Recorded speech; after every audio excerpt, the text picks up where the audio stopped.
It's time for Tubi Tuesday. In advance. Yes, I'm recording this in advance. Because this movie, Drop Dead Fred, is a movie I've wanted to review for quite some time. I've heard a lot of interesting things about it, and it was on Tubi. And it's going to be leaving Tubi in 4 days from when I record this, so I won't be able to actually do this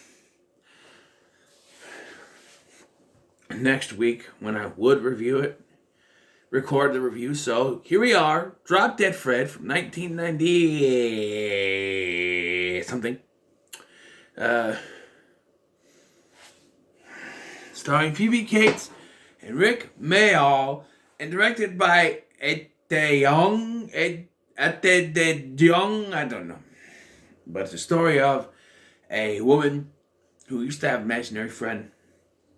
And after her husband is leaving her for another woman, she is forced to go back to her childhood home, where she unleashes the Drop Dead Fred, her imaginary friend, who proceeds to rain havoc on her life.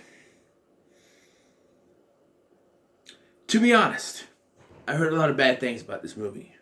Oh, I got the ink on my arm. That's ink. It's not blood, it's ink. It's ink. But, it's gonna take a fun way to get it off.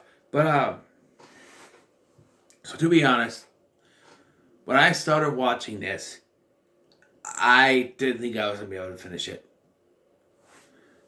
The beginning of this film is confusing, and it was fine, but there's so much that happens to this poor woman within the first 10 minutes of this movie. First of all, we have a flashback with no context. There are several flashbacks in this movie, but this flashback has no context. It's, the mom reading her daughter, as our main character, a story, to which she asks, "Are they going to live happily ever after?" Well, of course, they always do. And she says, "What a load of shit," or something like that. And then we go into the main titles, which everything is drawn by crayon, and it's like, wait. They didn't have Fred in that scene. Like, if you watch the entire movie, you'll know that Drop Dead Fred probably told her to say that. But from the first scene, if you've never seen the film before, you just think that this child has a potty mouth. There's no context to why she says it. None.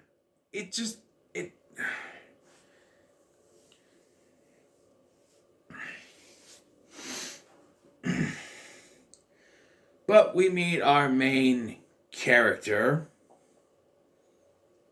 Elizabeth, or Lizzie, Betsy, whatever you... played by Phoebe Cates. One of her last roles, I think she retired from acting in 1994. If this was her last film, I could see why, because this film...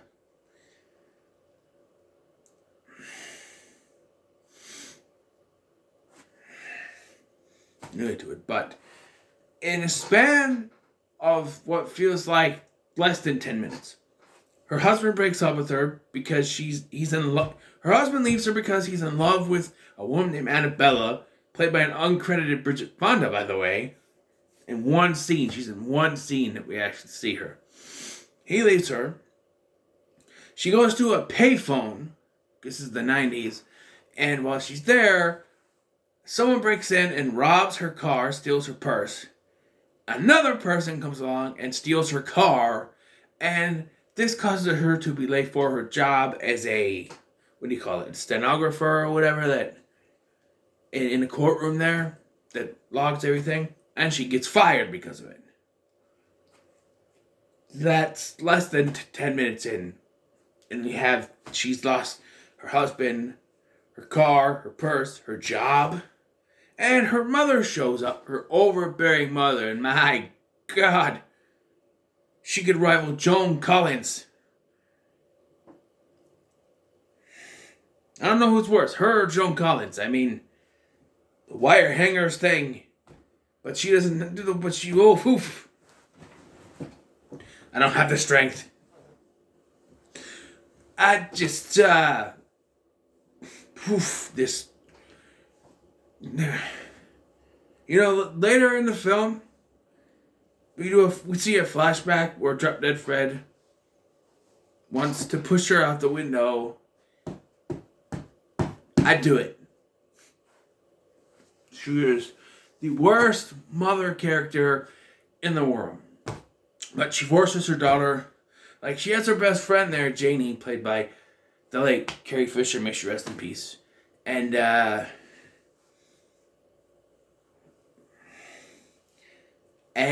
she's like, gets sent to your mother, and she's like, I'm not going. And then we do the gag, I'm not going, and hard cut, and they're at the house, and it's that's an overused gag. Even at this point in the 90s, it was overused. That I'm not gonna do this. I'm not gonna do this. I'm not gonna do this. Larry the Cable Guy always did it the best, where he's like, someone said, well, I had a girlfriend. She said I should shave my pubes. Yeah, right. So I'm in there shaving my pubes, right? He has the right comedic timing to do that. This doesn't work. But she is there. She does have a conversation with a guy named Mickey earlier as she's leaving her office. I forgot to mention that. Where Fred is brought up. Apparently, they poured something on this kid's poor mother. And then they blamed it on Fred. And she goes, drop dead Fred. And then she makes this face. Yep. I don't.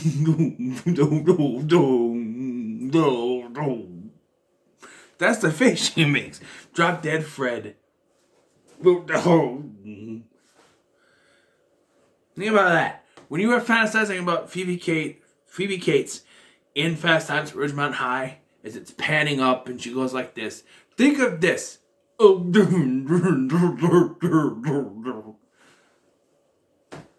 Have good nightmares tonight. Anyway, jokes at me up. Every time I watch Fast Times, I'll see that.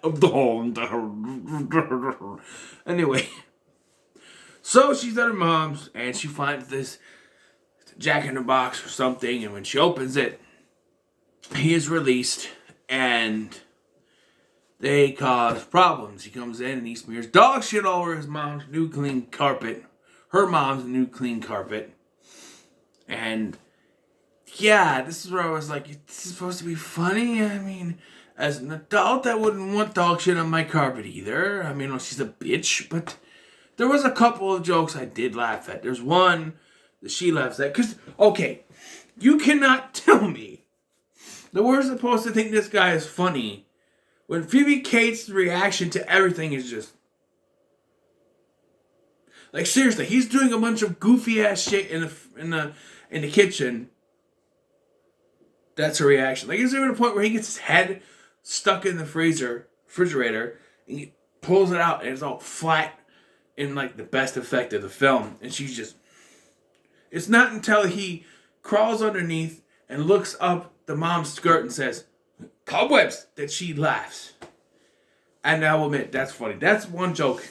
Cobwebs that made me laugh. The other one is where they're sitting there and he kicks her and she goes, ow!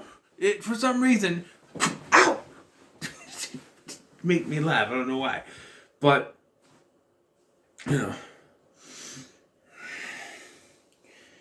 I was seriously, I'm like, this, when there's no reaction for your lead actress, did they tell her she has to be stone-faced until the cobweb line, or, because that's, I don't know. There's no reaction. And of course, she's like, oh, you have to win your husband back. But her husband broke up with her. Said, I'm with Annabella now, and I want to be with Annabella, and not you. And I just don't get why her mom is so gung-ho about getting them back together. I know the point is she's overbearing and what she says goes, so that's the thing, but who knows? But eventually, she has enough. Through a series of circumstances, her drop dead Fred causes hell in her life, because of course he does. And she ends up staying at her friend's, Janie's place. She's sleeping with her boss, apparently, who is also married. So there's adulterers in this. But she stays there, and the next morning Janie goes to work. Then Drop Dead Fred shows up and sinks the houseboat. And so she goes to tell Janie, and she says, Drop Dead Fred sunk your houseboat, and then points in that he's in the office room sitting next to Murray. And she grabs the chair, pulls him out of there, and proceeds to think she's beating up the invisible person.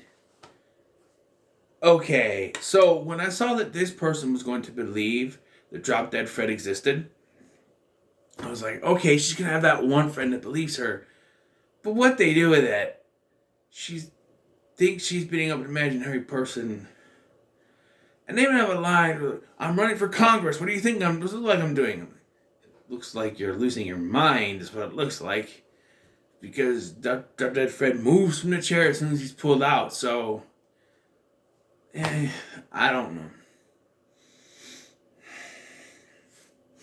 And once again, she's taken by her mother, and I force her to go to this children's doctor that's supposed to help get rid of invisible or imaginary friends, and they give her this bottle of green pills, and while they're there, Fred meets other invisible friends or imaginary friends, and only he can see. Although it is framed as if they're all there, but the other people's real friends, like Lizzie, and then there's the other kids, they see only their imaginary friends. So there it is, I guess. And then she's got the pills, and they tell him, don't let her take the green pills because it'll... These other imaginary friends are as annoying as he is, but it's nice that they showed us the other world. Like, there is more than just, like, he's not just in her head, and he is actually an imaginary friend. There are other imaginary friends, so she's not like losing her mind or anything. There are other imaginary friends, so and yes, so she starts taking the pills. She gets back together with her husband, who claims he's leaving Annabella for her to go back because he wants to be with her again. And like at first though, she's like under house arrest at her mom's. They hired this big fat lady to watch over her, and when she tries to leave to go to the Charles part, they get Charles back. Which doesn't make any sense. She's like, I'm going to leave. No, you're not. And they put her back upstairs. And then she breaks through the window and goes out. She wants Lizzie to get back with Charles. But she won't let him leave to go do it. That makes no sense. Yeah, I've seen them breaking through the window. But then she gets back with Charles. She starts taking the pills. And it's starting to kill Fred. He's starting to get sicker and sicker and duller, and eventually he's going to die. But they do this gag a few times whenever she sneezes, Fred flies across the room, and this time it lands him in between the rooms, which that's not how walls work. He's clearly between the two sets, but they don't address how he can see over one wall. And he overhears Charles talking to Annabella. So he tries to tell her, hey, look in there, look. She looks in there, but it's too late. She took the last pill and she falls down. She doesn't take the last pill, does she? She's going to, but she falls down and he takes her into this imaginary world. This is where it kind of got better because I realized what they were trying to do. This whole thing with Drop Dead Fred, because they reveal in a flashback that shock of all shocks, it was the mother's fault that the dad left. But here's the thing. This is also on the dad. Not like... So the dad left. He's like, I'm done. He's like, I've had enough. He doesn't like the way that she's raising the daughter, right? Why the hell didn't he try to get custody of her? Maybe he did. They just don't, mention it. But, like, from all we know, he walked out and never came back. And it's like, if you didn't like the way she was raising your daughter, why didn't you try to get custody of her? It makes no sense. But this movie doesn't make any sense, so who knows? But,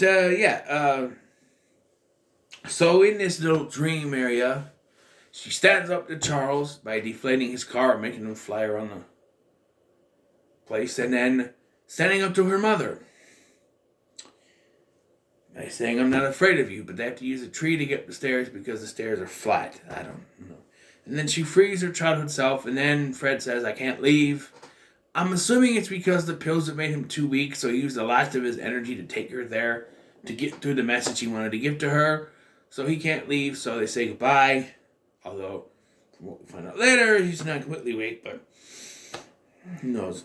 She comes back, and she dumps the salad on Charles's head and leaves him. Steals his car, by the way, and then drives to her mother's house, where she basically tells her mother to piss off. And her mother blames the father leaving on her. She's like, you're the reason your father left. And we get a call back to, oh, you're full of shit. Or, so full of shit, like the earlier one. Well, that's a bunch of shit or whatever. And it's like, yeah, okay, call back. And yeah, she's living a better life. And Carrie Fisher is jogging while smoking. That's healthy. Because apparently she's happy about Drop Dead Fred because the money she made off of her sunken houseboat is way more than she thought it was. So she thanks Drop Dead Fred, and I'm just like, she's still... okay, I don't know. But yeah, we end with her going to see Mickey, and Mickey, who's a childhood friend, by the way, he has a daughter. And the nanny comes out and says, your daughter made a big mess. And she goes, I didn't do it. Fred did. It was Drop Dead Fred. And she can't see him anymore. But she sees the do the pinky thing because they showed that earlier, and movie ends. Look, when I first started this movie, it was a not worth your time leading into a Fry in Hell. No one of those in a while, Fry in Hell. But once you get to the halfway mark of this movie, it gets a little more tolerable, and the message that they're trying to put through does come through, and you understand why he's doing all this stuff. He just wants her to stand up for herself, and she hasn't been able to because her dad just walked out on her and didn't try to stand up for her, didn't try to help her, just left, and so she's just had to take it from her mother for all these years, and she's taken it from Charles, and now she's finally able to stand up for herself. So I get that, but as it is, I'd have to say that Drop Dead Fred is middle of the road. It sits firmly in the middle of the road. To me, it's not terrible. I'm probably never going to watch it again, but it could have been worse. That's what I say. So, what are your thoughts on Drop Dead Fred? I'm in the comments below. Make sure to like, share, and subscribe. Thanks for watching. I've been Scotty, and I'll see you in the next one.